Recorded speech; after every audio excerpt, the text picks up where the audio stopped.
M3A, Loud Cry, Medical Missionary, le thème de l'année 2026.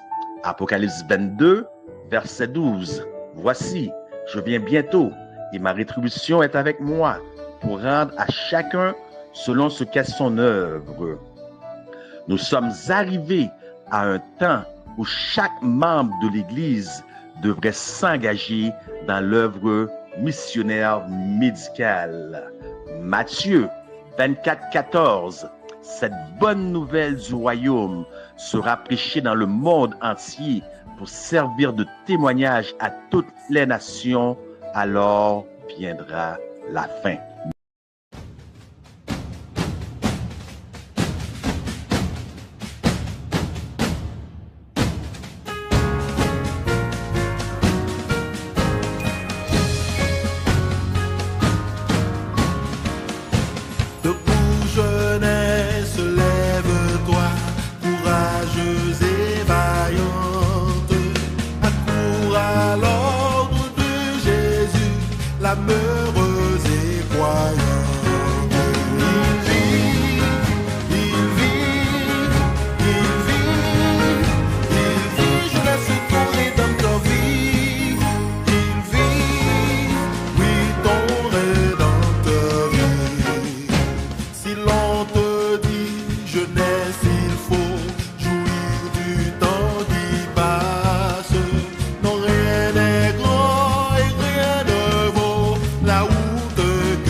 Bien-aimés, bonsoir à tous, bonsoir chers amis, chers visiteurs, vous tous qui nous écoutez.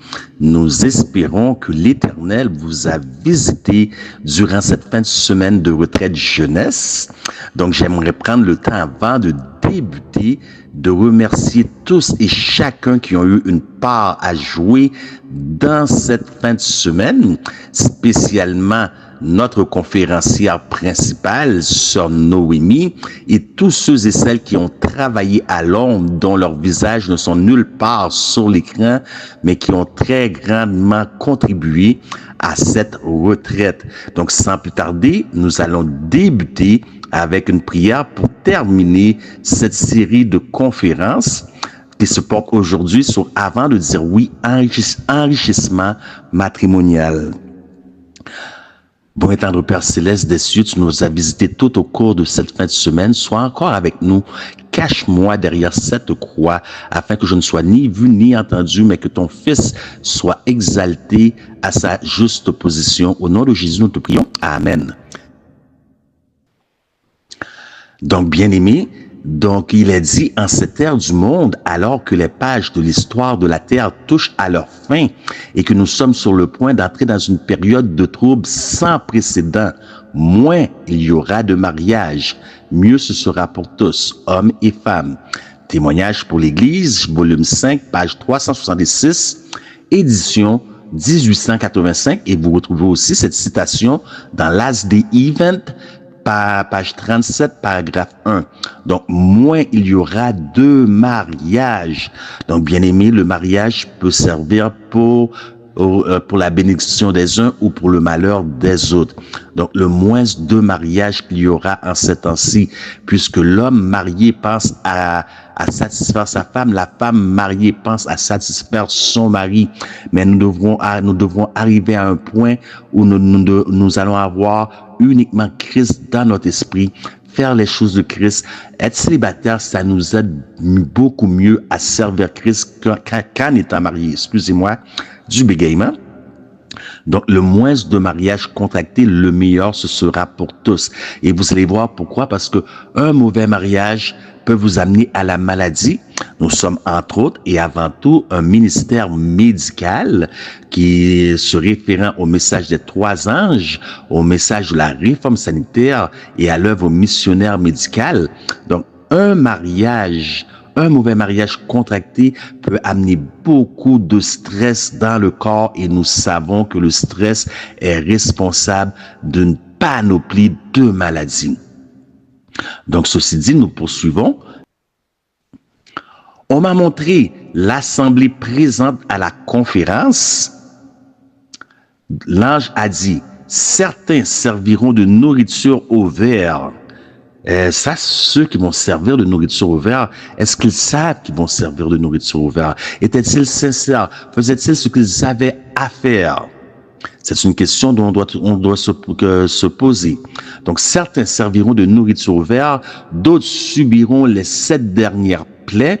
Donc, certains sont sûrs de leur salut. Et pourtant, c'est uniquement lorsque les plaies vont tomber qu'ils vont voir qu'ils sont sans issue, sans espoir, sans chance d'être sauvés. Et plusieurs, ceci dit, vont aller se coucher dans la tombe pour se réveiller uniquement à la seconde résurrection. Donc, faites très attention, prenez votre salut au sérieux. Aujourd'hui, ce n'est plus le temps de jouer. Donc, je reprends pour vous. Certains serviront de nourriture au ver, d'autres subiront les 7 dernières plaies et d'autres encore survivront et resteront sur la terre pour être enlevés au ciel au retour de Jésus.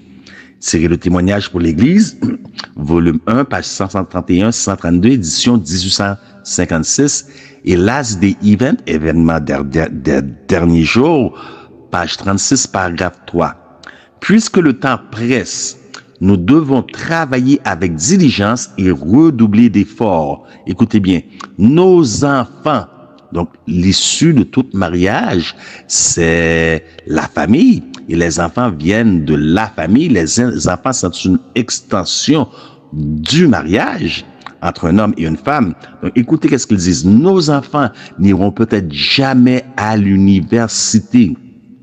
Cela devait porter à notre esprit que le temps de la fin arrive et proche. Donc, avons-nous 50, 60, 70 ans encore devant nous avant le retour de Christ?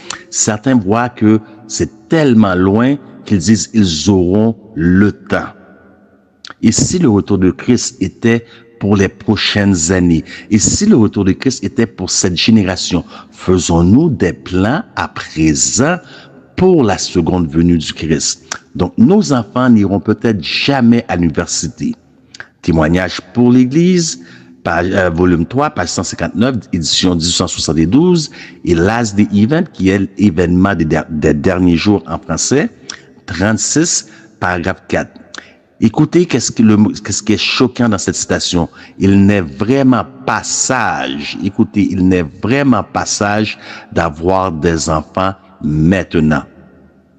Le temps presse, les périls des derniers jours nous menacent et la plupart des jeunes enfants seront emportés avant cela. Lettre 48, 1876.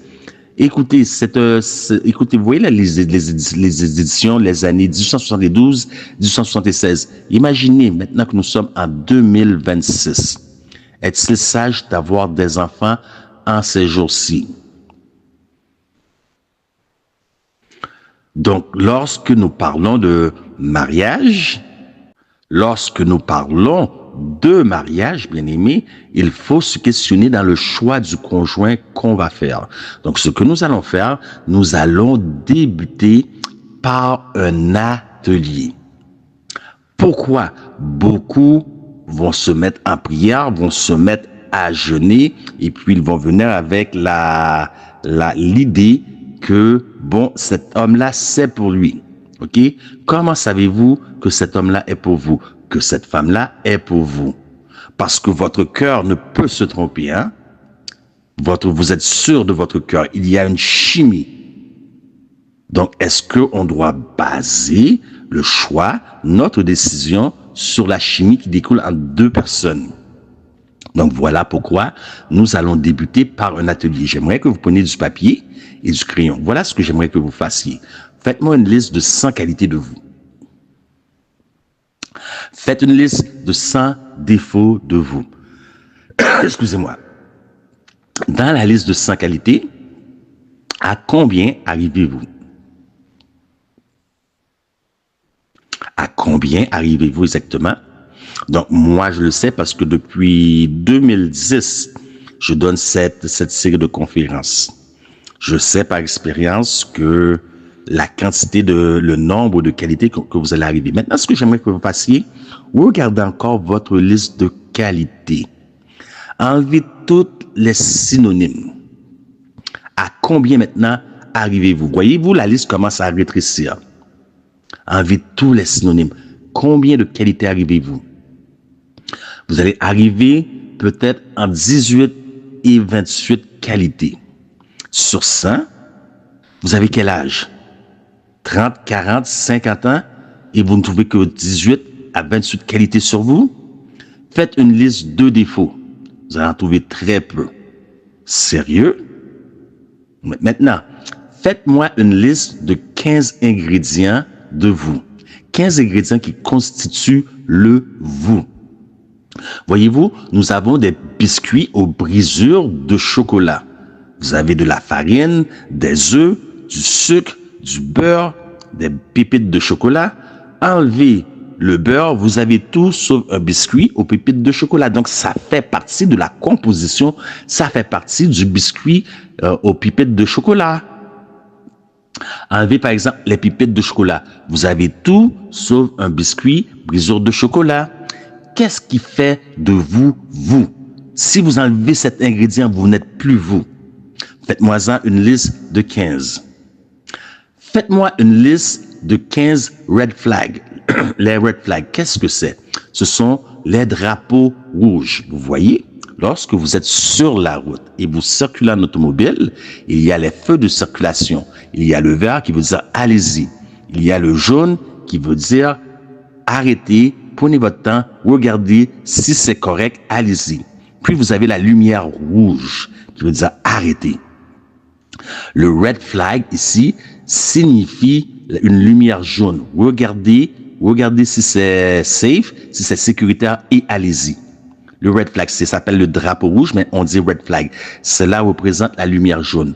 Arrêtez, prenez votre temps, regardez si c'est sécuritaire puis traversez. Puis après, vous allez me faire une liste de 15 disqualifiants. Les disqualifiants, ce sont les lumières rouges. Ce ne sont pas discutables, ce n'est pas négociable. Bon, je vais prendre un exemple sur moi-même. Une personne ayant des addictions, prenant de l'alcool, fumant, prenant des drogues. Une personne, excusez-moi, lippy. On dit lippy en anglais. Donc, c'est une personne qui a toujours quelque chose à vous répondre. Cette personne se tient à 2 pouces de votre visage et vous répond constamment. Une personne qui n'est pas enseignable. Des disqualifiants. Faites une liste de 15 disqualifiants. Maintenant, revenons à notre texte. Considérez toutes les réponses que vous trouvez. OK, revenons à notre texte principal pour cette partie-là. Jérémie 17, verset 9. Le cœur est tortueux par-dessus tout et il est méchant. Qui peut le connaître? Voulez-vous fier à votre cœur? Moi, j'aime mieux me fier à la parole de l'Éternel qu'à mon cœur, parce que mon cœur est trompeur. Mon cœur de nature est méchant. Voici une liste de 100 qualités de vous, 100 défauts de vous, 15 ingrédients, 10 red flags, 15 disqualifiants. votre liste va être probablement très bas. Donc, en d'autres mots, vous ne connaissez pas. Vous ne savez pas ce que vous voulez. Vous ne savez pas qui vous êtes. Comment pouvez-vous savoir ce que vous voulez? Vous ne vous connaissez même pas vous-même. Vous n'êtes même pas capable d'arriver à 100 qualités, sans défaut. Comment savez-vous ce qui est bon pour vous? Comment savez-vous sans vous tromper si vous ne vous connaissez même pas vous-même? Donc, ce qu'il faut savoir maintenant, nous allons examiner, étant donné que vous ne connaissez pas ce qui est bon pour vous, nous allons examiner les motifs. Pourquoi voulez-vous vous marier? Pour beaucoup, parce qu'ils ont passé beaucoup trop de temps à regarder la télévision. Et nous savons que la télévision, lorsque c'est des films d'amour, ça a toujours une saveur hollywoodienne. Donc c'est pas réel. Où tout commence bien, tout finit bien. Parce que durant le temps de fréquentation, c'est l'amour, la vie est rose, mais après le mariage viennent des factures à payer, le bébé qui arrête pas de pleurer, le stress de la vie quotidienne. Et vous voyez que ce n'est pas ce que vous croyez. Il y a une expression en espagnol, je vais essayer de la traduire le mieux que je peux, qui dit que l'amour est aveugle, mais après le mariage, miraculeusement, vous allez recouvrir la vue. Donc, vous avez passé beaucoup de temps dans la lecture de romans. Les romans, c'est une faiblesse pour les femmes. Pour les hommes ont des faiblesses, des déviances qui sont dues, qui est une, bon, je vais aller plus direct, c'est la pornographie chez les hommes. Où l'homme est attiré par la vue, par les images. Mais pour les femmes, les romans, c'est une forme de pornographie féminine. Donc, complètement hors de la réalité. Pour certains, c'était un rêve d'enfance. Comme vous voyez la troisième image, les deux petits enfants qui s'embrassent, et pour d'autres, c'était un conte de fées. Ok, si c'est un conte de fées, le mariage sera pour vous ce que vous voulez qu'elle soit pour vous. Si c'est un conte de fées dans votre esprit, je peux vous garantir que dans la réalité, il n'y aura pas un homme venant son étalon blanc pour venir vous sauver, vous, la petite princesse. Il n'y aura pas un petit Roméo qui va apporter sa guitare pour venir chanter en dessous de votre perron, près de votre fenêtre. Donc, il y a aussi de l'amour avec bénéfice. Pourquoi? Parce que certaines personnes, par exemple, sont monoparentales et inconsciemment, ils cherchent un père ou une mère pour leurs enfants. Nous savons que la vie à deux coûte moins cher. Il y a aussi le syndrome du prophète. Le syndrome du prophète. J'ai prié, j'ai jeûné et Dieu m'a dit que cette femme est pour moi. Dieu m'a dit que cet homme est pour moi. Vraiment? Dieu vous a dit? Mais quel est ce Dieu? Laissez-moi connaître quel est ce Dieu. Dieu vous a dit que cet homme est pour vous, mais il a oublié de dire à elle que cet homme est pour vous. Dieu vous a dit que cette femme est pour vous, mais elle a oublié de le dire à elle, à lui. Donc il l'a dit juste à une personne. Statut social respectable. Et ça, je peux dire que il y a beaucoup de pressions qu'on appelle des pressions sociales. On arrive, on se dit à 23 ans, 24 ans, je vais avoir fini mon université. À 27 ans, je vais avoir mon entreprise. À 30 ans, je vais me marier. 32 ans, faire mes premiers enfants. Donc, on arrive à 35, 40 ans, on n'est pas encore marié. Tous les gens autour de nous sont mariés. Ils ont une famille heureuse, des enfants et on se voit. C'est beaucoup de statut social. À 40 ans, on demeure encore chez papa et maman et on doit se dépêcher. On n'est pas normal. On se dit pas normal. C'est pas normal qu'à 40 ans, je sois encore chez papa et maman. Je suis un adulte. Je ne suis pas marié. Beaucoup de pression sociale. Alors, on va se dépêcher et on va faire de mauvais choix. Donc maintenant, on se marie pour la beauté. On tombe amoureux d'un homme, d'une femme, parce qu'elle est belle ou elle est beau à croquer. On n'en revient pas, on le voit partout partout dans notre soupe, tellement cette beauté dépasse tout ce que nous pouvons imaginer. Nous croyons que si Dieu a créé une plus belle femme, qu'il l'a gardée pour lui en haut. Laissez-moi vous dire, si c'est la beauté qui vous hypnotise, qui vous mesmérise, la beauté n'est pas signe de succès lorsqu'on parle de mariage. Laissez-moi vous donner quelques exemples tirés du livre de Compatibility Code, page 9, écrit par Darren George et Elizabeth George, qui étaient mes professeurs à l'université. Liz Taylor, considérée l'une des plus belles femmes au monde. Bien sûr, aujourd'hui, elle est vieille. Donc, il faut pas comme dépasser la limite du raisonnable. Elle est vieille aujourd'hui, elle n'a plus l'âge, elle n'est plus une jeune là, elle n'est plus dans son prime. Liz Taylor, 8 mariages. Rex Harrison, 6 mariages. Betty Davis, 5 mariages. Judy Garland, 5 mariages. Cary Grant, 5 mariages. Donc, parfois, la beauté, c'est pas signe de réussite. Qu'est-ce qu'il faut considérer? C'est la compatibilité. Donc, lorsqu'on parle de beauté, donc il se passe, pas juste la beauté, mais la beauté en relation avec l'amour, vous devez savoir qu'il se passe diverses choses dans le cerveau, ce qui s'appelle des activités cérébraux. Il faut connaître ces activités cérébraux-là, puisque la beauté, lorsqu'on est focusé uniquement sur la beauté, on est mesmérisé, hypnotisé, cela a un rapport qu'on appelle un processus de phéromones. Qu'est-ce que sont que les phéromones? Donc, bien aimé, il y a quelques décennies, voire près de 4 décennies de cela, j'ai écouté un film. Donc, le film s'appelait Le Party. C'est un film québécois tourné dans une des prisons. Je crois que c'était la prison de Bordeaux à Montréal. Ça s'appelle Le Party, où des gens de l'extérieur venaient apporter un baume aux prisonniers pour le jour de Noël en faisant des spectacles dans la prison. Et puis, c'était des gens de l'extérieur, vous savez. Et puis, les prisonniers se sont liés d'amitié parce que c'était un programme très intéressant. Il y avait une approche très humanitaire et les prisonniers s'étaient liés d'amitié avec les visiteurs. Et un prisonnier a demandé à une femme, est-ce que je peux avoir ta petite culotte? La femme était surprise. Mais quelle est cette idée secondaire? Pourquoi telle question? Donc, le prisonnier a parlé à la femme. Et la femme a regardé le prisonnier d'un air. J'essaie de comprendre pourquoi il me demande telle chose comme ça. Donc, je sais qu'ils sont en prison. Ils n'ont pas l'opportunité d'avoir des relations comme nous, avoir une femme dans la vraie vie. Ils sont enfermés. La femme, émue de compassion, elle lui a donné sa culotte parce que le monsieur a dit c'est pour renifler.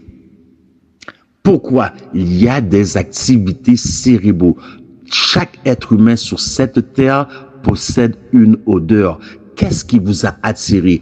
Vous ne savez pas. Voilà pourquoi le cœur est tortueux et mauvais par-dessus tout. Qui peut le connaître avant de faire un choix? Le reniflage. L'odeur d'une personne. Donc, cela peut amener, ce principe de phéromone peut amener à 2 personnes à s'unir ensemble. C'est ce qu'on appelle, l'infatuation. Lorsque c'est concentré beaucoup sur la beauté, l'infatuation, donc nous allons voir qu'est-ce que c'est exactement les phéromones, ce qui conduit qui a conduit à l'infatuation. Et je lis pour vous à partir de Wikipédia. Donc, les odeurs corporelles varient selon l'âge, la partie du corps, l'hygiène personnelle, l'alimentation, le mode de vie, le sexe, l'état de la santé et aussi selon le cycle hormonal ou la grossesse chez la femme.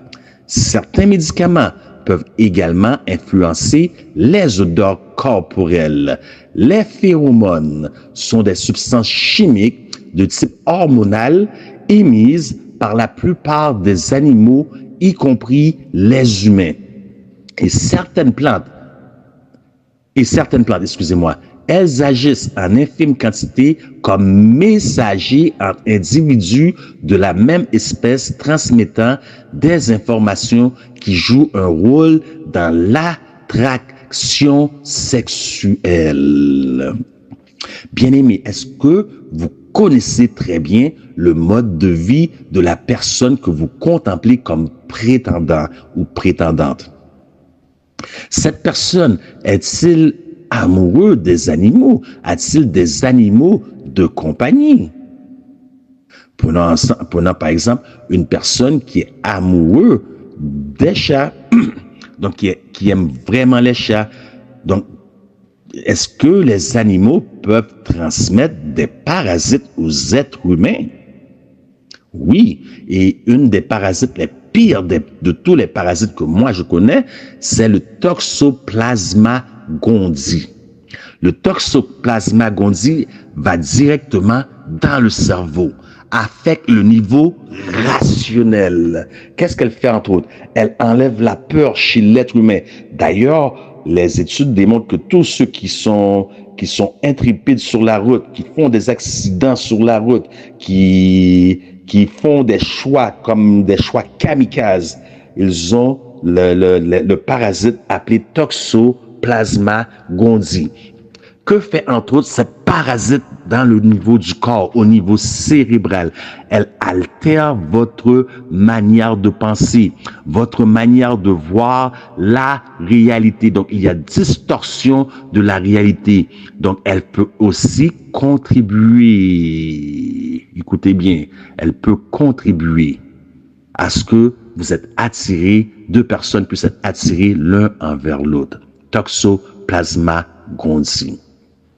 Ce n'est pas pour rien qu'il faut manger sainement afin que le sang qui monte qui monte jusqu'au cerveau soit un sang purifié, un sang ennobli. Il faut manger sainement, il faut étudier la parole afin qu'on puisse voir ce qui se passe dans le monde actuel et faire un renouvellement de l'esprit afin de ne pas se conformer au siècle présent. Donc, les animaux peuvent avoir une utilité très thérapeutique qu'on appelle la zoologie, mais il faut faire très attention. Maintenant, si vous achetez un chat, par exemple, à l'animalerie, donc il faut savoir que si le chat a été vermifugé et s'il a été, quand, comment et quel est le produit avec lequel il a été vermifugé. Je peux vous dire que sous le timbre de ma voix, lorsqu'il s'agit de la morsure de la couleuvre, donc je ne peux pas tout dire afin que la vidéo ne soit pas retirée. Lorsqu'il s'agit de la morsure de la couleuvre telle que nous l'avons vue dans la C19, la dernière satandémie, où des nanoparticules y avaient été intégrées. Maintenant, c'est chose commune pour les animaux. Donc, le Toxoplasma gondii peut attirer deux personnes, peut amener deux personnes à s'unir. Donc, si c'est le Toxoplasma gondii qui vous amène à l'union avec une autre personne, vous êtes sûr qu'il va y avoir séparation. Mais si vous suivez les codes de compatibilité et vous suivez Christ, personne ne peut amener à une séparation ou aucune circonstance, puisque Christ a dit ce que Dieu a uni, que personne ne le sépare. Êtes-vous unis par Dieu? Car quoi d'autre se passe-t-il au niveau des activités cérébraux? L'hypothalamus est un petit amas de neurones situé à la base du cerveau. Il joue un rôle important dans de nombreuses fonctions comme le sommeil et l'éveil, la libido, la soif et la faim, et contrôle également l'activité endocrinienne, notamment la régulation de l'hypophyse, et intervient dans les émotions, la douleur et le plaisir. Libido. Il y a du plaisir naturel chez l'être humain à avoir une libido normale. Parce que certaines personnes, c'est toujours exagéré dans les extrêmes. Douleur et plaisir. Parlons de plaisir. Nous retrouvons dans le contexte sexuel du plaisir. De sorte que lorsque une personne tombe dans l'infatuation et ne sait pas que c'est de l'infatuation, donc ça devient une drogue au même titre que la cocaïne, l'opium, l'héroïne. Et puis, on a besoin de toujours plus pour satisfaire les hormones récompenseurs. Donc, vous devez avoir une connaissance en détail du prétendant. On ne peut pas vivre d'amour et d'eau fraîche dans le moment présent. Donc, certains vivent d'amour et d'eau fraîche lorsqu'ils sont amoureux sans jamais vraiment connaître le passé de la personne ni se questionner sur son futur. Voici quelques exemples. Quelle était sa relation fils-mère, fille-père? Quelles sont ses amitiés de longue date? Cette personne a-t-il des amitiés de longue date ou c'est une personne conflictuelle qui n'a presque pas d'amis, qu'il y a toujours des conflits? Ça va en dire long sur votre vie matrimoniale lorsque vous allez vous marier. Pourquoi? Parce que le mariage ne se prépare pas 9 mois à l'avance, 1 an à l'avance. Le mariage ne se prépare pas lorsqu'on courtise et qu'on fréquente une femme ou un homme. Un mariage se prépare comme on prépare l'éducation d'un enfant, c'est-à-dire 15 ans à l'avance. Reculez, allez vérifier quelles étaient ses relations familiales, ses amitiés. A-t-il encore des amis de longue date? Sa situation financière, très important. Et on ne parle pas juste de situation financière, mais on parle aussi gestionnaire. Son niveau d'études. Vous ne voyez pas la relation présentement, mais vous allez le voir plus tard, tandis que nous allons avancer au cours de cette présentation. Son QE et son QI, quotient émotionnel et quotient intellectuel. Très important parce qu'avant tout, il y a question de compatibilité. Puisqu'il peut avoir la femme parfaite et l'homme parfait. La question, devant Dieu, sont-ils parfaits l'un pour l'autre? Ces antécédents médicaux, voyez-vous, vous vivez de chocolat, d'amour, des romances, vous passez beaucoup de temps au téléphone, vous écrivez des lettres d'amour. C'est plaisant, oui, la romance c'est plaisant, le sentimentalisme est plaisant. Mais ce n'est pas la réalité. Vous ne vous questionnez même pas son antécédent, mais sur ses antécédents médicaux. Y a-t-il antécédent judiciaire? Qu'est-ce qu'il a commis comme crime dans le passé? Y a-t-il dépendance, addiction, drogue, alcool, pornographie ou addiction, une personne qui est dépensière? Quels sont ses traits de caractère? Il y a 3 types de traits, d'ensemble de traits de caractère que nous allons considérer aujourd'hui. Est-il issu d'une famille monoparentale, père absent, fils manqué? Et bien sûr, là, il y a des exceptions à la règle. Bon, on ne se questionne pas sur le passé de l'autre. On vit le moment présent où est-ce que l'amour nous envahit et ça nous met dans un état de lune de miel constamment. Et on ne se questionne pas non plus sur le futur de notre prétendant. Maintenant, ce que nous allons faire, nous allons considérer, ça s'en vient de plus en plus lourd, hein? Nous allons considérer les écarts, ce qu'on appelle en anglais les gaps. Bien aimés, peu importe ce que vous vivez actuellement, c'est beau, vous flottez sur un nuage rose, vous flottez, on dirait votre pied ne touche plus le sol quand vous marchez. Vous ne parlez plus, vous chantez, vous ne marchez plus, vous dansez sur un air d'été. Considérons les écarts maintenant, bien aimés. Je vais vous dire qu'un écart n'est pas signe d'incompatibilité. 2 écarts n'est pas signe d'incompatibilité. 3 écarts n'est pas signe d'incompatibilité. Pourquoi? Parce qu'il y a le rôle pastoral, la fonction pastorale qui est de la personne qui va vous faire votre en préparation au mariage.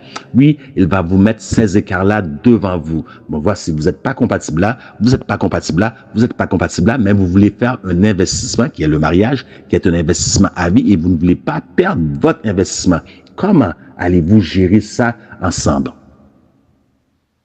Comment allez-vous passer au travers de ça ensemble? Parce que là, vous n'êtes pas compatibles. Aujourd'hui, les préparations au mariage, c'est 3-4 rencontres. Au pire aller, 6 rencontres de 1 heure. Après ça, on célèbre un mariage. Moi, je donne des formations, préparation 6 mois minimum. Minimum 6 mois. C'est un investissement à vie. Donc, trois écarts n'est pas signe d'incompatibilité. Il y a toujours moyen de passer au travers lorsqu'on fait la formation préparation au mariage. 4 écarts et plus. 4 écarts, on peut même accepter. Mais au-delà de 4 écarts, peu importe, ça fait 3 mois que vous êtes ensemble, séparez-vous immédiatement. Ça ne sert à rien d'aller de l'avant. Séparez-vous immédiatement. Vous allez souffrir plus tard. Immédiatement, ça ne sert à rien de continuer. Même si c'est beau, même si vous êtes sur un nuage rose, ça ne sert absolument rien de continuer. Séparez-vous. Quels sont les écarts? Un a un doctorat, un baccalauréat, et l'autre un secondaire 2. Est-ce que vous voyez la grande écart qui sépare les deux? Rien ne pourra colmater cette brèche. Un est charnel, l'autre est spirituel. Un gagne 12 000 $ par année, l'autre il a un salaire de 87 000 $ par année. Un est introverti, l'autre est extroverti. Un est tempérant, l'autre intempérant. Un travaillant et l'autre qui mange le pain de la paresse. Vous allez trouver un bon exemple pour vous, les hommes qui cherchent une femme. Allez voir Proverbe 31, 10 à 31, la femme vertueuse. Un est passif, donc soupe au lait, et l'autre très actif. Moi, personnellement, je suis pas capable de voir les gens. On parle même pas dans le contexte du mariage. Les gens soupe au lait, j'ai de la difficulté. C'est pas compatible à mon caractère. Je suis pas capable. Les gens, on appelle ça qui ont le cordon du cœur, le cordon ombilical qui est du cœur qui traîne dans la boue. Aucune hargne, aucune rage de vaincre, soupe au lait, ils sont tellement passifs. Et l'autre très actif. Un en santé et l'autre ayant une faible état de santé. Un qui est très sportif et l'autre non.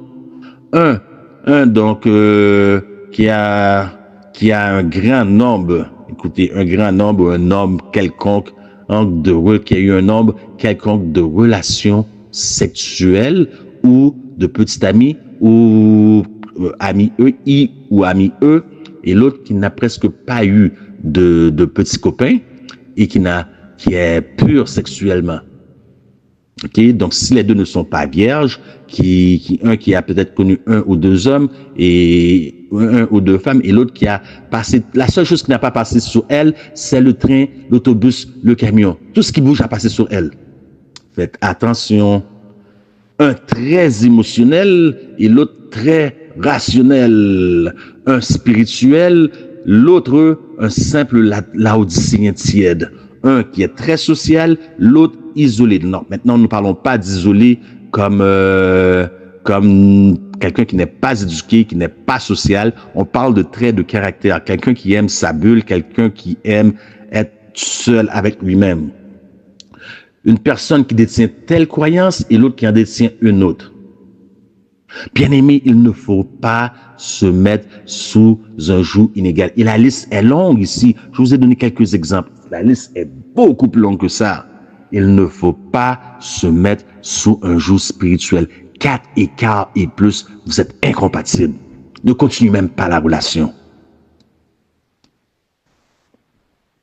Donc, dans les caractères, les traits de caractère, nous devons considérer et le premier trait de caractère, parce qu'on a vu 3 traits de caractère général, global, ok? Et donc, il faut considérer le premier trait de caractère, victime, sauveur, persécuteur.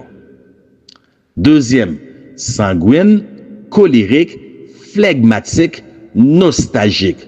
Troisième, pessimiste, optimiste. Genèse 2, verset 7 nous dit, Dieu forma l'homme de la poussière de la terre et souffla dans ses narines un souffle de vie et l'homme devint un être vivant.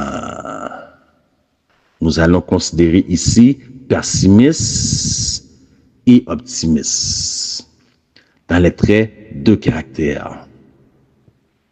Donc, il y a un homme appelé Maslow. Il a créé une pyramide. Donc, cette pyramide, ce sont les 5 besoins fondamentaux de l'homme. Ce sont des besoins existentiels. Donc, vous avez dans le bas de la pyramide jusqu'à montant, dans l'ordre, les besoins existentiels de l'homme. L'homme, homme et femme. On parle d'humanité. Et le plus grand besoin existentiel de l'homme est la réalisation de soi. Revenons maintenant à notre texte, Genèse 2, verset 7. L'Éternel Dieu forma l'homme de la poussière de la terre et souffla dans ses narines un souffle de vie et l'homme devint un être vivant. Il souffla un souffle de vie et l'homme devint un être vivant. Est-ce que vous entendez un être vivant? Est-ce qu'il a dit un être existant? Donc, y a-t-il une différence entre vivre et exister? Donc, l'homme que vous allez choisir ou la femme que vous allez choisir va-t-il contribuer à ce que vous soyez un être vivant? Parce que lorsqu'il dit il souffla un souffle de vie dans ses narines, écoutez, le souffle de vie, c'est comme si Dieu souffla. Imaginez, utilisez votre imagination parce que je ne suis pas par vos vidéos. Il dit vie. Vie. Il n'a pas dit existe comme un arbre planté sans aucun but, bien sûr que l'arbre, toute chose a un but. Donc, l'homme va créer d'une main, ce que l'homme va créer d'une main, la femme va détruire de l'autre main. Conflit. L'homme va essayer de bâtir, la femme va détruire. Ou l'un va monter dans l'échelle et l'autre va tirer et va tenir la cheville de l'autre et le tirer en bas. Et cette personne ne montera jamais dans la vie. Proverbe 14, verset 1. La femme sage bâtit sa maison et la femme insensée la renverse de ses propres mains. Avec qui êtes-vous en relation? Donc maintenant, nous devons aussi connaître les besoins de l'autre. Puisque vous ne pouvez pas vous marier et penser uniquement à vous. Le mariage, c'est une union de deux. Nous passons du je au nous. Donc, vous devez connaître les besoins de l'autre, les besoins du sexe opposé. Donc, quel est le besoin de l'homme? Nous parlons au niveau général, le plus grand besoin qui résume tous les besoins. Vous devez savoir, mes chères femmes, que chez l'homme, on retrouve 2 besoins. Le respect et la reconnaissance. Donc, l'homme a besoin d'être respecté. Vous ne pouvez pas l'abaisser devant ses amis. Vous ne pouvez pas le faire honte devant ses amis. Le respect, c'est l'acte. La soumission, c'est ce qu'on retrouve dans Éphésiens, chapitre 5. Femmes, soyez soumises à vos maris. Besoin de la femme, c'est la sécurité. Encore une fois, que c'est ce que nous retrouvons dans Éphésiens chapitre 5. Marie, aimez votre femme comme votre propre chair, puisqu'étant donné que personne n'a jamais haï sa propre chair, mais elle l'entoure avec soin, il en prend soin. Donc, dans les choses à considérer, cette personne a-t-il une bonne hygiène? La façon dont cette personne se comporte, se traîne, a-t-il une prestance? Et cette personne n'a aucune prestance. Et vous croyez qu'il va vous traiter comme sa propre chair? Il y a plein de choses à considérer.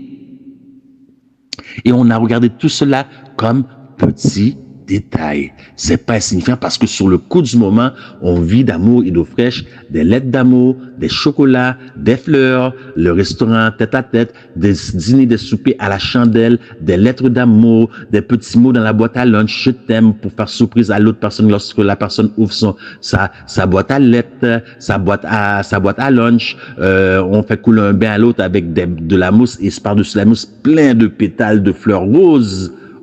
Ah, c'est beau l'amour, c'est beau, mais ce n'est pas la réalité. Si Dieu ne bâtit pas la maison, celui qui bâtit, bâtit en vain. Donc, maintenant, considérons le besoin de la femme, la sécurité. Qui peut lui donner cette sécurité? Il n'y a qu'une seule personne au monde qui puisse donner cette sécurité à une femme. C'est le Père. Est-ce que la personne que vous avez choisie, a-t-elle eu un père? Est-elle issue de famille monoparentale? Et là, j'aimerais que vous suivez mon rationnel. OK? Parce que ce n'est pas tous ceux qui sortent de familles monoparentales, qui n'ont pas eu de père, que ça veut dire ça ne va pas marcher. Parce que certaines personnes vont dire, moi, j'ai pas eu de père. J'étais seul. La vie m'a pas fait de cadeau. Vous allez voir, ces personnes-là, souvent, vont devenir comme ou comment qu'on appelle ça là, directeur général. Ces personnes-là vont être portées à se surpasser pour montrer à l'ancienne génération. Non, il faut un changement. C'est ce qui fait la différence lorsqu'on a vu les traits de caractère. Revenons encore aux traits de caractère. Donc, nous avons vu victime, sauveur, persécuteur. Être victime, sauveur ou persécuteur. La victime dit, pourquoi moi, pauvre de moi? La personne, le vainqueur, sans compter, on parle pas de sauveur ici ni de persécuteur, mais le vainqueur va dire, il m'est arrivé ci. Mais maintenant, comment puis-je prendre ci et le transformer pour pouvoir en aider d'autres?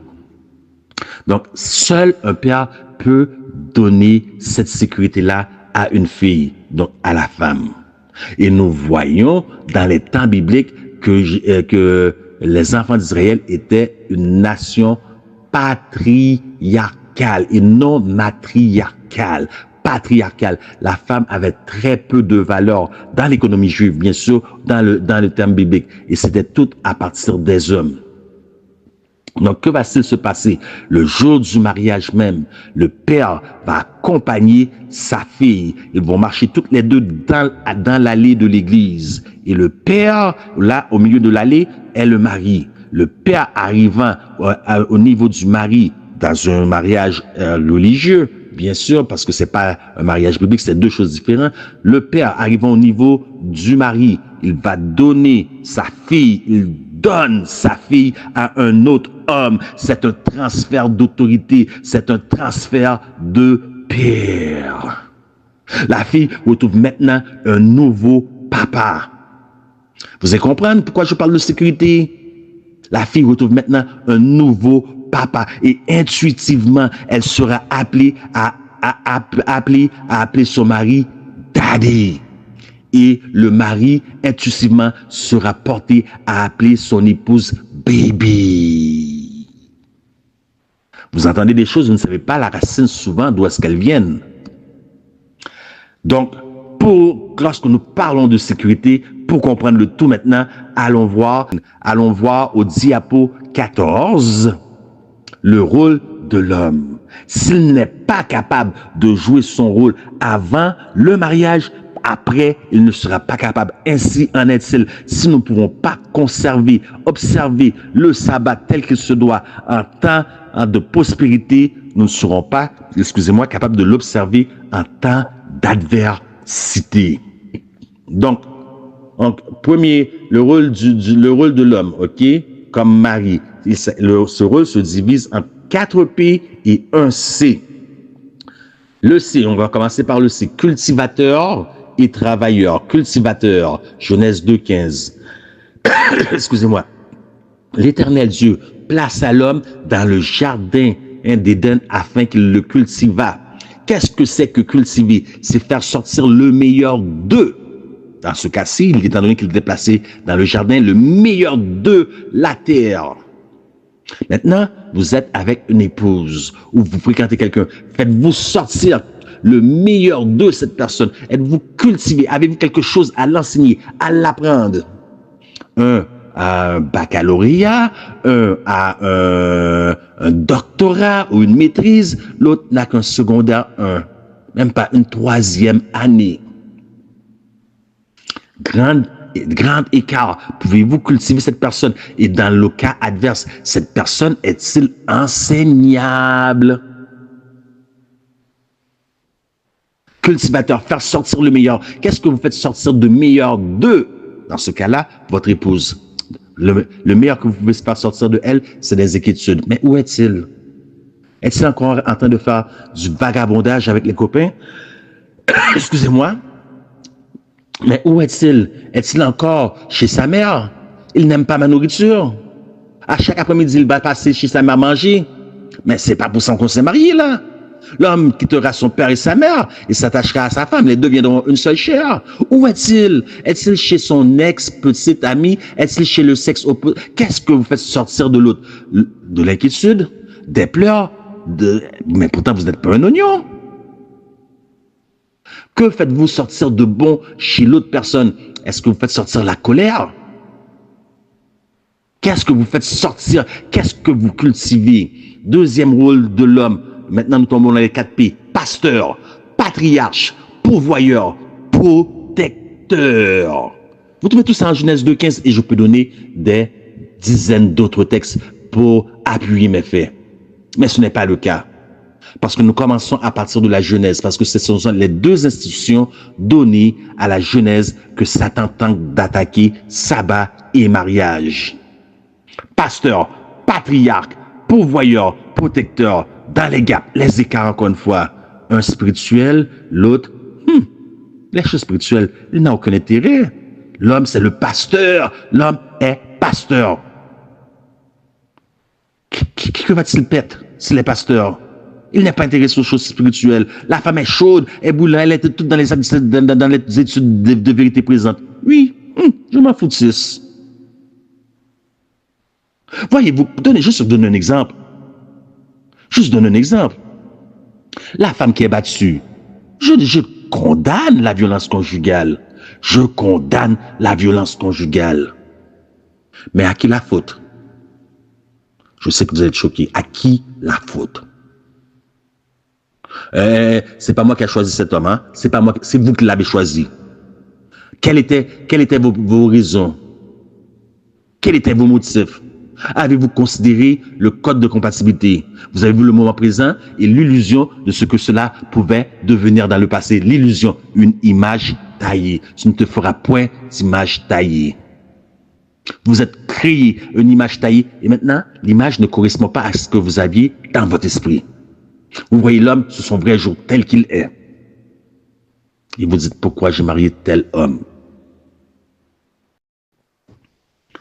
Donc, combler les besoins de l'autre par le langage.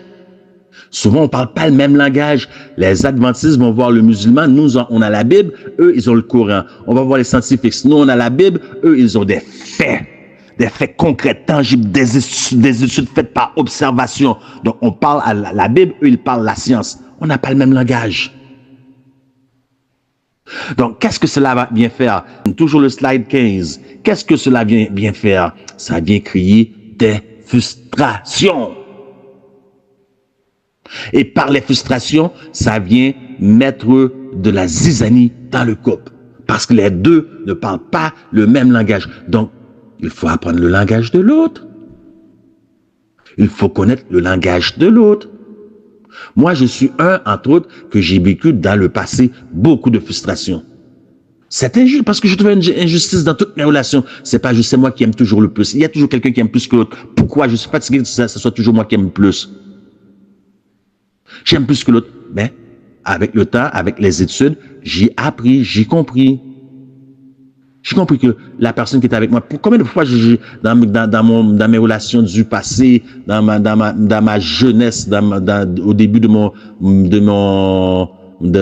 mon jeune âge adulte, combien de séparations j'ai brisé, combien de relations j'ai brisé parce que j'étais pas satisfait, j'étais pas comblé, parce que je trouvais injustice, je disais ça doit être 50-50. C'est pas normal que c'est moi qui aime toujours plus, qui me donne plus. Et aujourd'hui, je réalise que c'était faux. Je parlais simplement par le même langage. Chacun a son langage. Quels sont les 5 langages d'amour? Le toucher, mot d'affirmation, cadeau, acte de service, temps de qualité. Il y a des gens qui aiment se faire toucher. Ça leur rassure. Votre femme est en arrière, est dans la cuisine, en train de cuisiner. Vous passez en arrière, vous lui tenez par la hanche et vous lui donnez un bisou sur la joue. Merci chérie pour le bon repas que tu prépares. Elle sent un toucher, elle sent une présence, elle se sent rassurée, elle aime ça. Mais il y a une action froide. Mot d'affirmation. Votre mari, vous voyez que c'est un homme qu'il n'est pas, c'est pas l'homme que vous avez choisi. Vous voyez que vous faites une erreur. Vous êtes en public et on parle. Vous pouvez parler. Votre mari a tendance à ronfler. Ce qui vous dérange la nuit. Et vous pouvez dire, mais moi, mon mari, c'est le meilleur réveil matin que je connais. Une blague comme ça, une simple blague. Il va trouver ça comique. Il ne va pas se sentir insulté. Chérie, il ne peut pas avoir de meilleur père de famille dans tout le monde que toi. Chérie, tu es tellement belle. Tu es tellement belle. Une chance que tu es mariée juste avec moi, hein? Parce que si tu serais mariée avec un autre homme, c'est sûr, il serait malade aujourd'hui, il serait dans l'hôpital et je devrais aller le voir pour lui donner des traitements contre le diabète. Pourquoi, chérie, tu dis ça? Parce que tu es tellement douce, chérie. Tu es tellement douce qu'on n'a même pas besoin de mettre du sucre dans le café, tellement tu es douce. Mot d'affirmation, cadeau. Vous arrivez vendredi, un exemple, chaque vendredi, une fleur, un bouquet de roses. Donc, ce sont des actes de service. Vous êtes toujours là, il y a quelque chose à faire. Mais il y en a qui ne savent même pas changer une ampoule. Voilà avec quel homme que vous êtes marié. Ils ne savent même pas changer une ampoule. Chacun a son langage d'amour. Temps de qualité. Il y a d'autres gens, leur langage d'amour, c'est le temps de qualité. Vous faites ci, vous faites ça. Mais chaque 3 mois, un exemple, chaque 3 mois, chaque 6 mois, une fois par année, vous dites, on met les enfants chez maman, on s'en va. Viens, on va aller faire un petit voyage en amoureux, toi et moi, seul, puisque le problème, lorsque la famille amène aux enfants, et puis lorsque les enfants naissent, on cesse d'être amoureux et on devient parent. Temps de qualité seul à seul. Allons au restaurant, nous prendre un petit quelque chose. Du temps de qualité. Chacun son langage d'amour. Chacun un langage différent. Il faut connaître le langage de l'autre. La sexualité. Pour qui est le mariage? Bien-aimé, le mariage est pour les vierges et les vierges uniquement. Donc, ce n'est pas la première fois que je partage de telles choses, bien-aimés. Mais il y a toujours des gens qui me prennent hors contexte, restant focusés sur un mot et refusant de voir le sens global de ce qui est dit. Ça, c'est du vrai pharisaïsme. Le mariage, c'est pour les vierges. Mais qu'en est-il de ceux qui sont à leur deuxième mariage, qui sont veuves, puisqu'ils ont le droit de se remarier? Est-ce que vous voyez comment les gens peuvent sortir et dire, ouais, regarde qu'est-ce qu'il dit? Il dit n'importe quoi. Et pour ceux qui étaient dans le monde, qui n'ont pas connu la vérité, et qui maintenant sont en Jésus-Christ une nouvelle créature, voyez-vous comment les gens disent n'importe quoi? Donc, le mariage, c'est pour les vierges. Pourquoi? Parce que le sang est utilisé comme alliance pour sceller une alliance. Pourquoi le sang? Qu'est-ce que le sang vient voir là-dedans? Nous allons y revenir. Hébreux 9, 22 nous dit, et presque tout, d'après la loi, est purifié avec du sang, et sans effusion de sang, il n'y a point de pardon. Tout par la loi, presque tout d'après la loi est purifié avec du sang.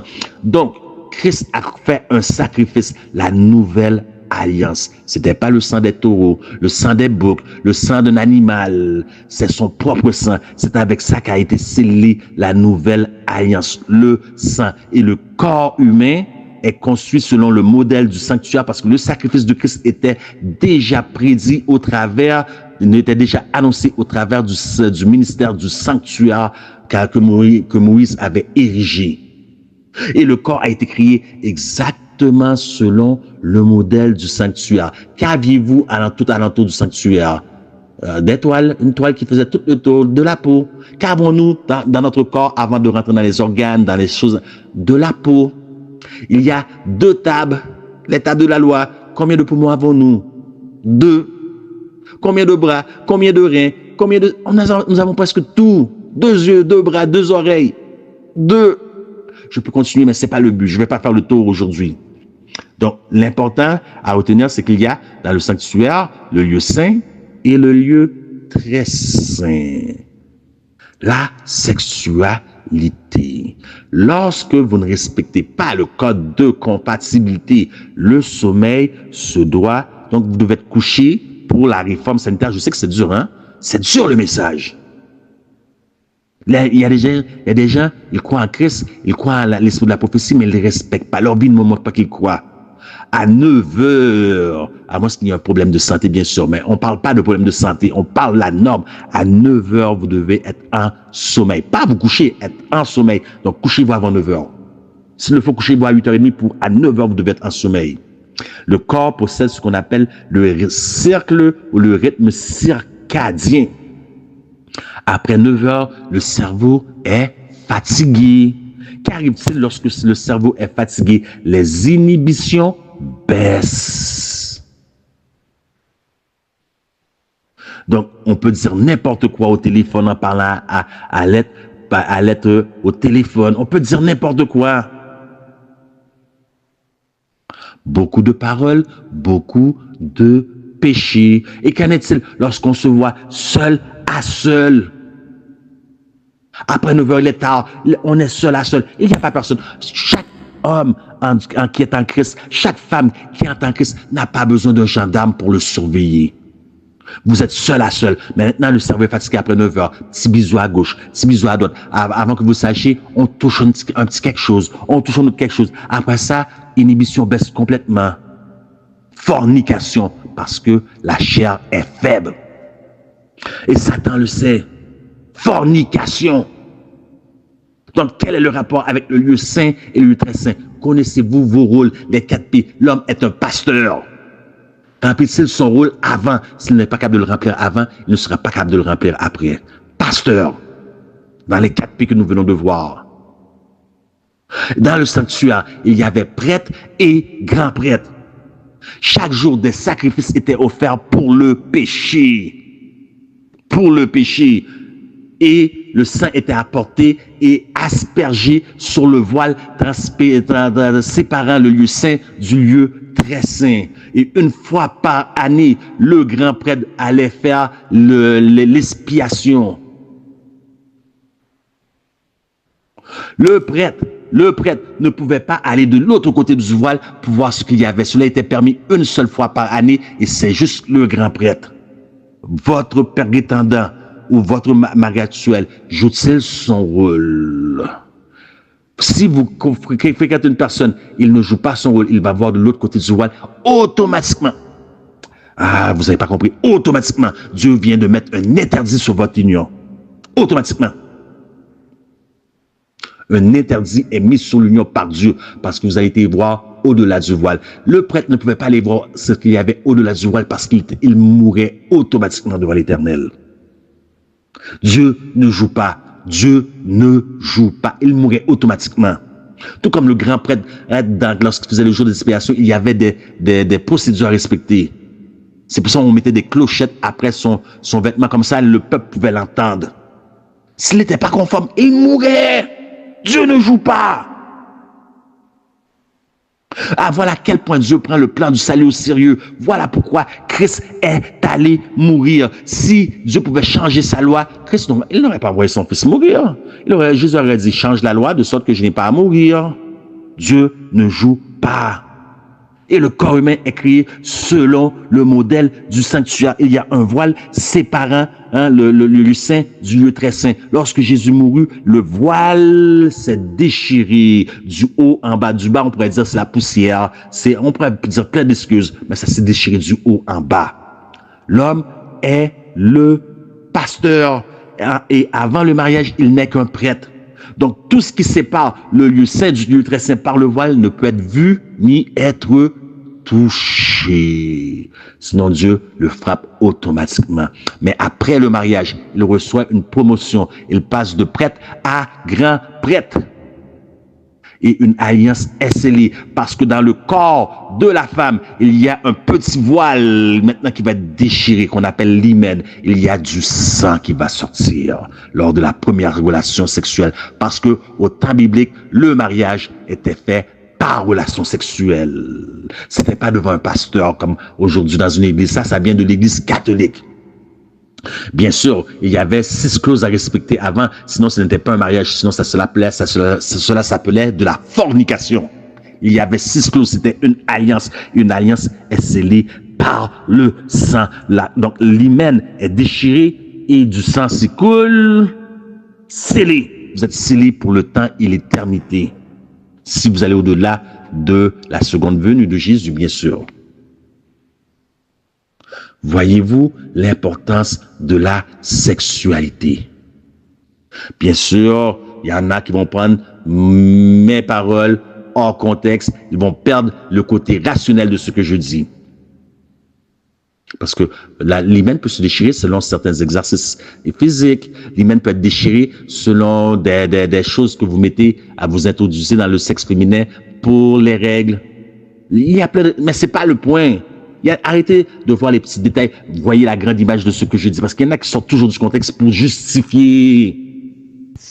Bien aimé, nous avons parlé aussi des écarts. Donc, nous avons vu, il y a beaucoup d'écarts. Il peut y avoir beaucoup d'écarts dans beaucoup d'aspects, beaucoup de domaines. Mais il faut aussi considérer les écarts au niveau de l'intimité. Donc, par exemple, si vous avez une personne charnelle versus une personne spirituelle, que va-t-il se passer avec comment le monde tourne aujourd'hui? La tendance du monde, c'est que toutes les gens sont portés. Non, laissez-moi changer ma phrase pour ne pas généraliser. Les gens aujourd'hui sont beaucoup charnels, même si ce sont des gens spirituels à cause de leur a priori, à cause de l'éducation qu'ils ont reçue. Pour beaucoup, donc, pour beaucoup de gens, portent beaucoup d'attention à la taille du sexe de l'homme. L'homme peut porter beaucoup d'attention à la taille de la poitrine de la femme. Ça, c'est charnel et non spirituel. D'où l'importance d'avoir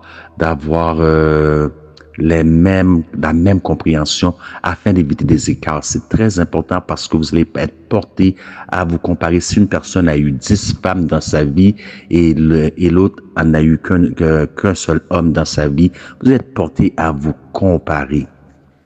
Et cela se fait tellement subtilement et inconsciemment. Donc peut-être qu'une personne peut être une personne vraiment formidable, la personne que Dieu avait mis sur la route d'une autre personne, mais parce que les stéréotypes nous montrent aujourd'hui dehors que la femme idéale, c'est la femme en forme bouteille Coca-Cola, c'est à 355 millilitres et non la bouteille 2 litres qui est, on va dire, excès de poids. Donc, les gens, à cause de ça, que vont penser les autres, que vont dire, mais vous aimez cette personne, mais vous préférez aller ce que la télévision vous montre, ce que les tabloïds vous montrent. Et puis, vous perdez à la fin, dans toute la ligne, vous êtes perdant. Donc, cette personne que vous avez, est-il charnel ou spirituel? Va-t-il être porté à vous comparer? Est-ce que ça va devenir une relation de performance? Car je peux vous dire, pour presque 95% des gens, la sexualité est une question de performance.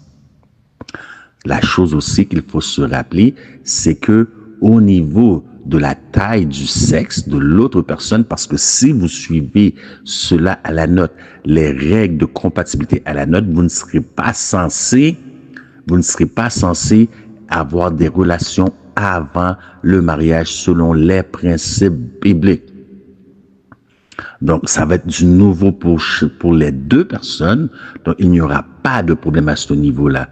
Là où on retrouve des problèmes, ce sont au niveau des écarts. Lorsqu'une personne a eu déjà plusieurs relations ou plusieurs petits amis, elle inconsciemment va comparer. Il y a question de comparaison.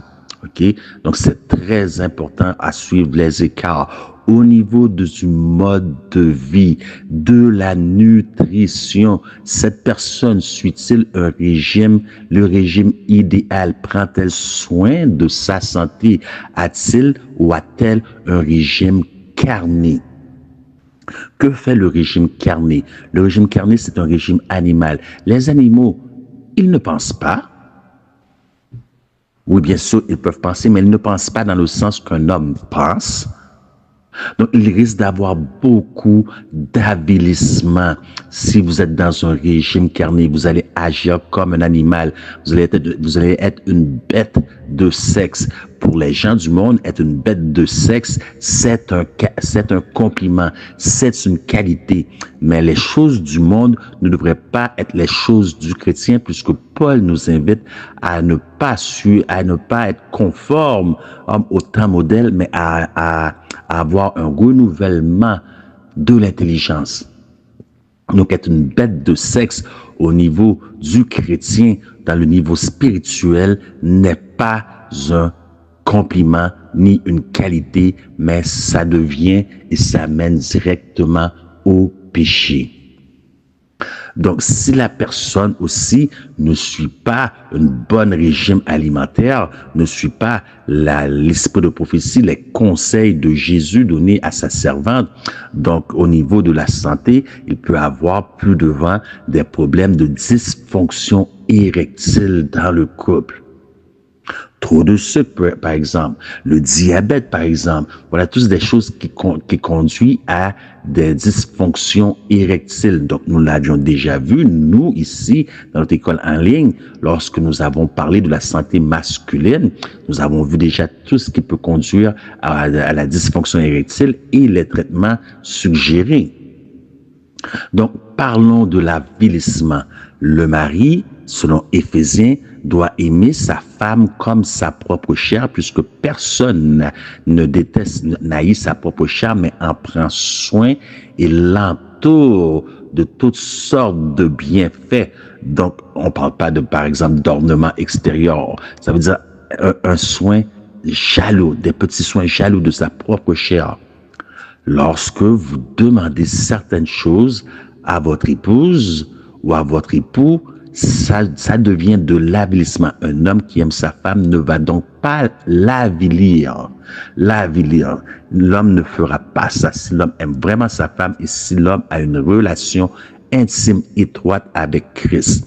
Donc, il y a des petites gâteries que l'homme va demander à son épouse de performer pour lui, sans savoir qu'il est en train de l'avilir, puisque la Bible condamne les relations contre nature, ou dans ce cas-ci, les pratiques, parce que c'est homme avec femme et non homme avec homme, ou femme avec âme. Dans ce cas-ci, c'est pas les relations contre nature, mais ce sont les pratiques contre nature, abandonner l'usage naturel des choses que Dieu a établies.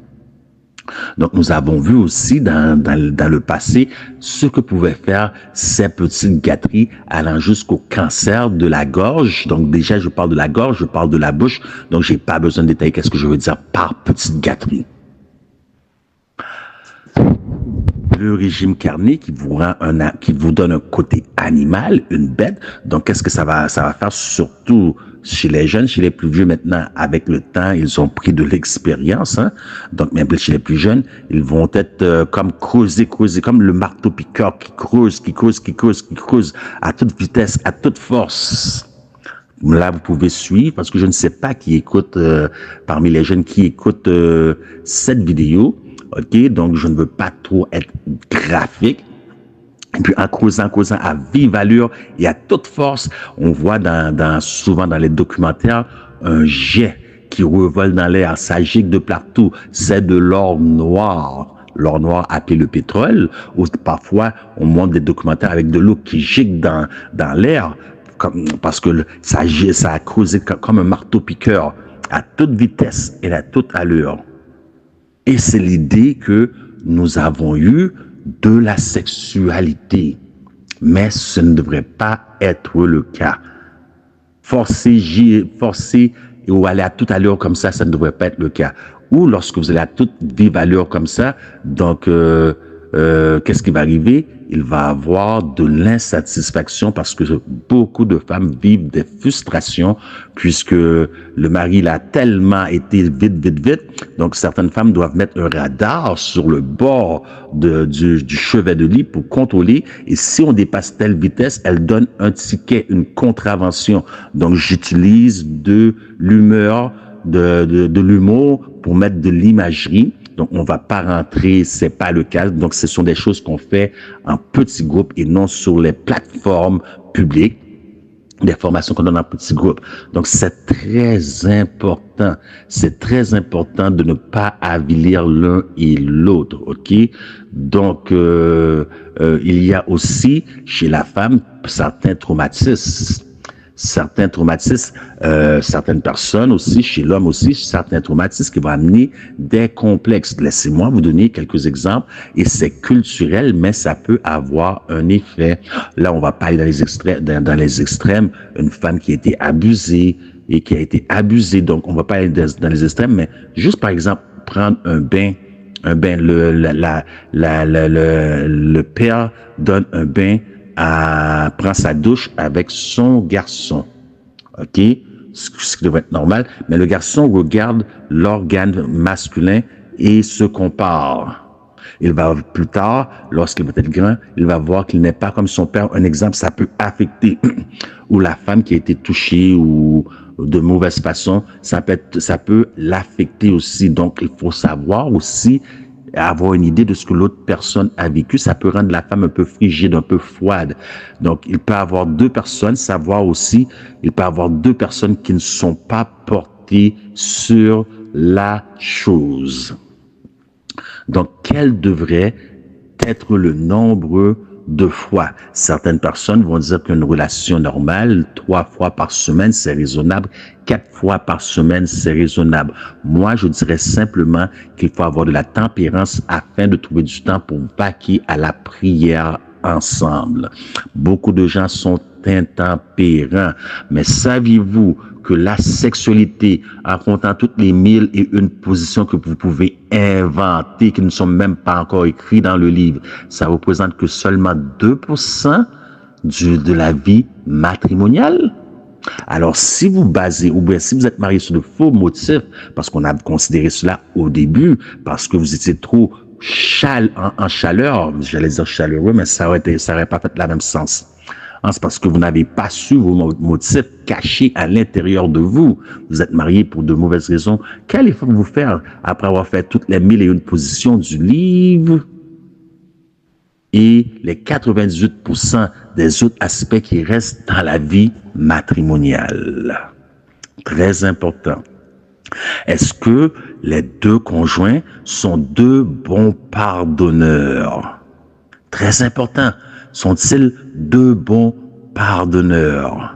Ou avez-vous un qui pardonne facilement et l'autre qui garde rancœur? Très important, parce que c'est facile pour nous de parler, mais nous attendons plus de ceux qui sont près de nous parce que qu'un étranger. La déception est plus vite par rapport à quelqu'un qui est près de nous qu'un étranger. Est-ce que vous comprenez? Donc, la personne qui est à vos côtés vous fait quelque chose et vous dites, vous pensez automatiquement, même si c'est inconscient, j'aurais jamais pensé ça de telle personne, et la colère devient plus crue envers cette personne. Êtes-vous de bons pardonneurs?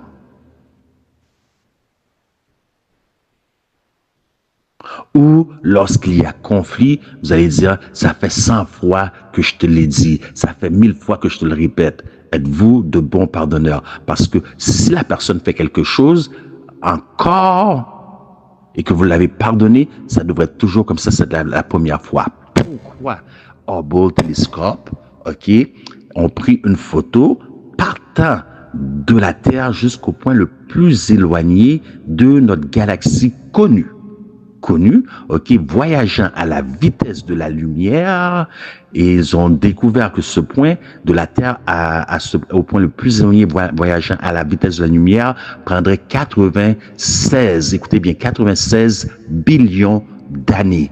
La parole de Dieu nous dit, autant les cieux sont éloignés de la terre. Est-ce que vous voyez, autant ils éloignent de nous nos transgressions? Est-ce qu'on revient toujours à remuer la vieille M, pour être poli, la vieille M majuscule qui s'est passée dans le passé? Sont-ils de bons pardonneurs? Ont-ils capacité à bien gérer les conflits? Très important pour la vie sexuelle. Et finalement, bien-aimé, l'homme remplit-il ses fonctions si l'une des 4 P et le C, nous l'avons vu déjà ce qu'étaient les 4 P et le C, vient à manquer? Par exemple, le P pour pourvoyeur.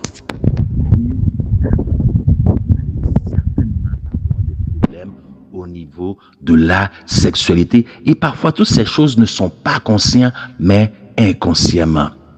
Par exemple, un homme qui ne prend pas soin de sa famille, comme nous dit la Bible, est pire que celui qui a renié la foi. Pourvoyeur, l'homme est dépensier. Voyez-vous pourquoi dans les écarts, un qui est économe, l'autre est dépensier? Il faut valider, il faut savoir parce que la vie sexuelle, bien que 2%, est très important. Pourquoi? Parce que ce 2%-là doit être vécu à 100%. Lorsqu'elle n'est pas vécue à 100%, ça ouvre la porte à l'adultère, à toutes sortes de choses.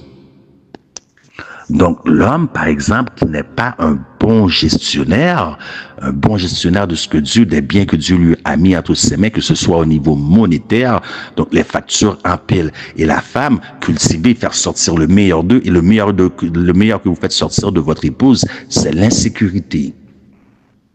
D'où viendra le pain de demain? Comment on va faire pour payer telle chose? Voici, ça fait 3 mois que nous sommes en retard.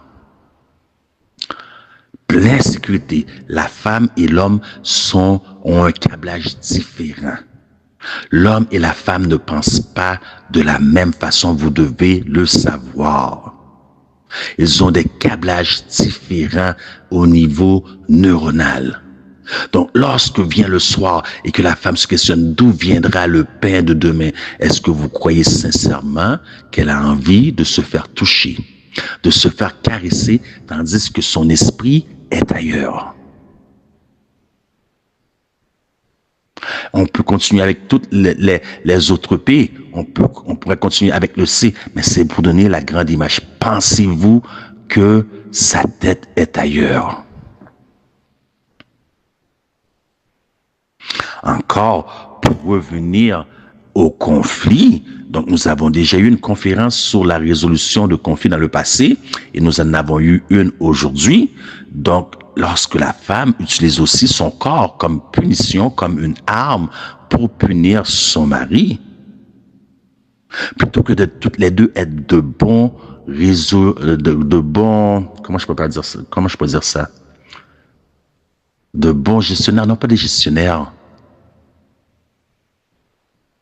Une personne qui a maîtrisé l'art dans la résolution de conflits. C'est plus que ce que j'essaie de dire. C'est plus ça que j'essaie de dire. Donc, sont-ils capables de se pardonner, de bien communiquer, de bien exprimer leurs inquiétudes? Tout cela va refléter le soir dans la chambre à coucher.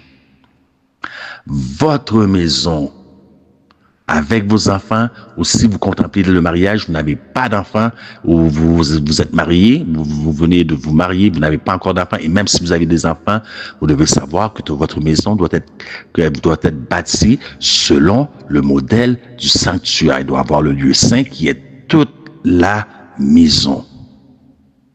Et votre chambre à coucher doit être le lieu très saint.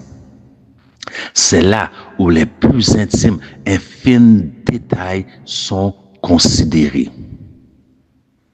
Donc, je suggère fortement, ne mettez pas une télévision dans la chambre à coucher. Ayez juste une télévision qui sera dans le salon. N'en mettez même pas une dans la cuisine. Moi, je suis allé dans des familles, j'ai vu des télévisions dans la cuisine. N'en mettez pas même pas dans la cuisine. Là, on n'est pas au niveau santé, on est plus au niveau, c'est santé aussi, mais juste le salon, ça suffit. La chambre à coucher, c'est là où vous devez parler, discuter. gérez, vous pardonnez, réglez les conflits. L'homme ou la femme que vous avez pris, que vous allez épouser, a-t-il le sens du discernement? Il n'a pas le sens du discernement. Voilà pourquoi il faut considérer plein de détails. Lorsque vous arrivez au niveau sexuel, il n'aura pas non plus le sens de discernement. Il se peut que la femme ne soit pas malade. Dans son cycle menstruel, il se peut qu'elle n'a pas de problème, qu'elle n'a pas passé une mauvaise journée au travail, que c'était une journée normale comme toutes les autres journées. C'est pas parce qu'elle a passé une mauvaise journée, mais qu'elle n'a simplement pas envie. Et vous faites des avances, elle vous dit non. Si vous n'avez pas le sens du discernement, vous n'allez pas comprendre le non. Mais ce non, c'est un non. Non, pas à vous. Ce n'est pas le rejet de vous-même, mais le rejet et le non à une proposition. Il faut faire la distinction entre les deux. On rejette une proposition et c'est pas vous qui êtes rejeté. Votre femme vous aime, elle ne vous rejette pas. C'est la proposition qu'elle rejette. Donc, il faut comprendre. Maintenant, lorsque nous parlons de sexualité, il y a une femme,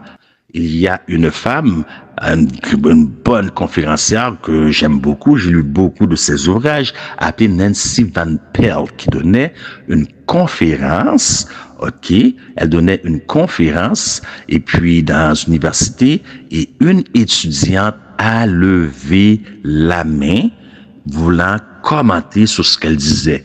Elle dit, je fréquente présentement un garçon. Et je m'imagine très mal passer 50 ans de ma vie, 60 ans, le reste de ma vie, à coucher seulement avec lui. Pensez-y 2 secondes. Imaginez que vous allez manger pour le reste de votre vie, du spaghetti. Pas de patates, pas de riz, pas de peu importe ce que vous voulez. Tous les jours, 2 fois par jour, la même chose. Allez-vous être fatigué à un moment donné? Vos papilles gustatives vont-ils se lasser? En effet. En effet. Peu importe la nourriture, ça c'est un exemple donné à partir de ma tête, là, peu importe la nourriture. Vous mangez 50 ans, 60 ans, la même chose, jour après jour, 2 fois par jour, vous allez vous lasser. Mais qu'en est-il du mariage? La fille a dit, je m'imagine très mal coucher avec cet homme pour le restant de ma vie. Ici, sur l'écran, comme nous le montre le frère Hakim, nous voyons la célébration d'un mariage de 50 ans. Et la fille ne pouvait pas, cette étudiante ne pouvait pas comprendre, ne pouvait pas concevoir qu'un mariage pouvait aller jusqu'à 50 ans. Donc, est-ce que cet homme est allé voir ailleurs, est allé prendre d'autres mets, est allé regarder, parce qu'on dit souvent, c'est pas parce que je suis sur une diète, un régime, que je ne peux pas regarder ce qu'il y a dans le menu. Non, lorsque vous êtes comblé, vous ne regardez pas qu'est-ce qu'il y a dans le menu. Au niveau chrétien, au niveau biblique. Donc, quelle fut la réponse de Nancy Van Pelt donnée à cette personne, à cette jeune fille? Elle a dit, moi aussi je suis mariée depuis plusieurs années. Je ne suis pas simplement mariée à cet homme, mais je suis aussi mariée physiquement, émotionnellement, psychologiquement, financièrement à cet homme. Donc c'est toute sa vie, ces 2 chairs qui forment ces 2 corps qui forment une seule chair. Donc, si vous êtes incapable d'imaginer 50 ans avec la même personne, ne vous mariez pas. Ne vous mariez pas. Jusqu'à ce que vous pouvez être capable de l'imaginer et de le concevoir. Moi, je trouve cette photo extrêmement jolie. Grandir ensemble, vieillir ensemble et arriver à ces vieux jours ensemble. Extrêmement joli. Donc, le 12 juillet, si je ne me trompe pas, ou le 10 juillet 2008, alentour de ça, sur la une du Journal de Montréal, une femme ou son mari, un des 2 est mort, je ne me rappelle plus, est mort à l'hôpital. Et sa conjointe était à ses côtés. Et c'était à ses côtés tout le long dans l'hôpital. Mais lorsque le médecin général, le docteur en chef est venu aviser l'autre personne, ça en est fait votre conjoint, votre époux, votre épouse est parti. L'autre personne, il n'a fallu qu'une heure à ce que l'autre personne décède. 1 heure simplement.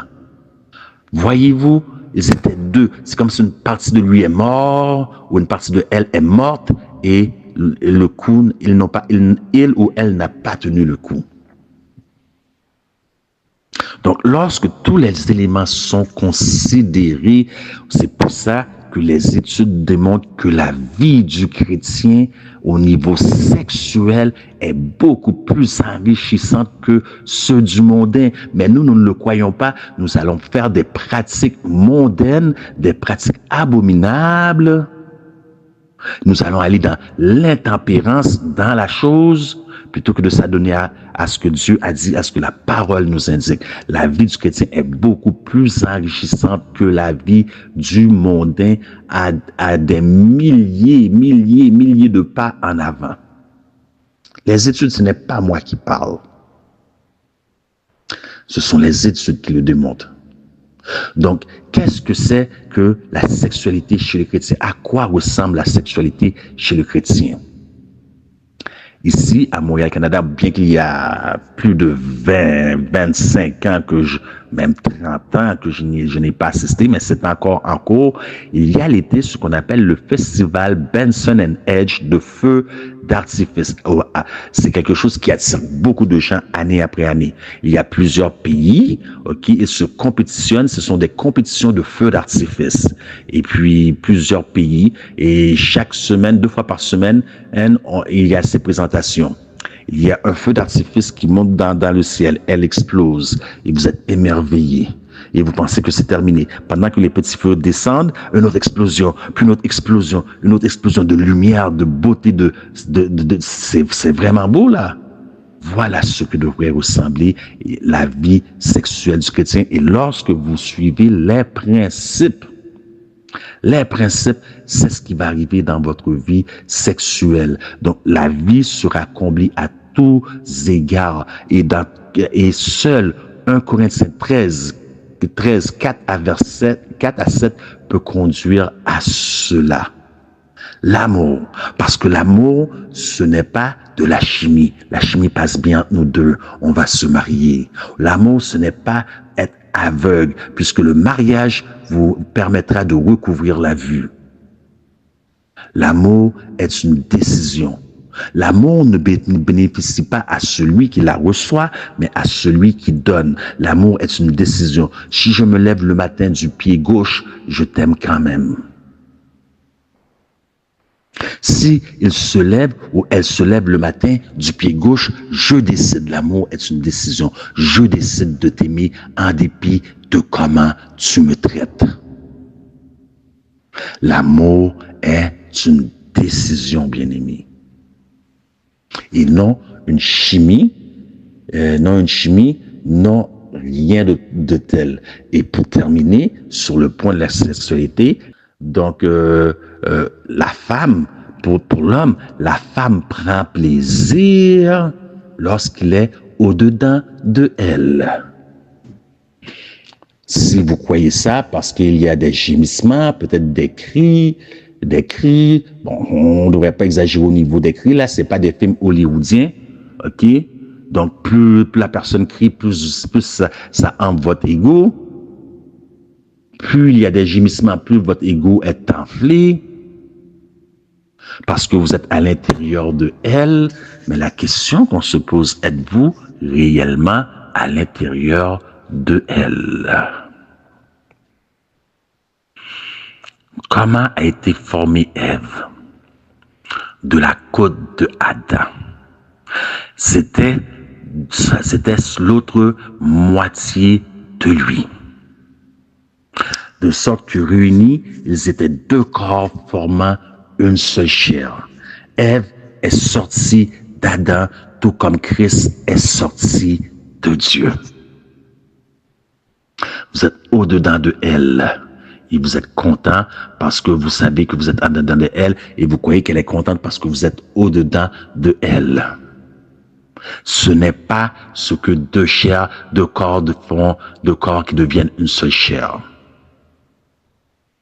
Vous pouvez éprouver un plaisir émotionnel, psychologique, psychique, juste à savoir que la personne est dans la même pièce que vous. Vous n'avez pas besoin de vous trouver au-dedans de cette personne. Vous pouvez éprouver un plaisir psychique, émotionnel, psychologique, juste à savoir que la personne n'est pas dans la même pièce que vous, mais dans la même maison que vous. Est-ce que vous voyez qu'est-ce que ça veut dire deux corps font une seule chair? Vous pouvez éprouver un plaisir, une joie émotionnelle, psychologique, psychique, mentale, juste à savoir que cette personne a la pensée que cette personne n'est peut-être pas dans la même pièce que vous, dans la même maison que vous, mais dans votre vie. Est-ce que vous comprenez? Donc, la sexualité ne devient plus une question subliminale de performance, mais une célébration. Deux corps formant une seule chair. Et ils vécurent heureux après et eurent beaucoup d'enfants. Que Dieu vous bénisse.